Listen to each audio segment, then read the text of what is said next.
The Suzuki Across is a hybrid SUV that comes equipped with a wide range of systems. All of these systems put a load on both the 12-volt battery and the main battery. As a hybrid, it uses a start-stop system, which we use to start the hybrid vehicle. Unfortunately, there are often situations where we can't start the car. In this video, I'll show you what to do in these situations. The reasons? There can be several reasons why you can't start a hybrid car. This situation might potentially be caused by factors such as loose connection terminals on the 12-volt battery or the standard vehicle battery, wool, an insufficient or low fuel level, an excessively low battery operating temperature, or various other technical malfunctions that may occur. Follow me,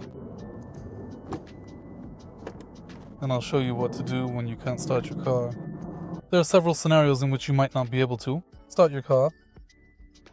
If, despite correctly following the starting procedure, the hybrid drive system still won't start, follow this procedure.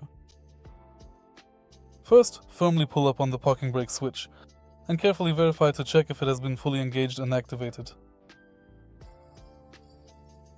The parking brake indicator light will turn on. Next, move the drive lever to the P mode. Press the ACC button.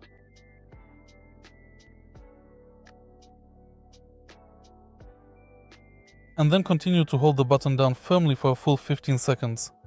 Go ahead and press the engine start button at the same time that you are pressing down on the main brake pedal. Although performing the above steps may successfully start the hybrid drive system, there may still be a malfunction present in the starting system. You should have your car inspected at an authorized Suzuki service center or another specialized workshop.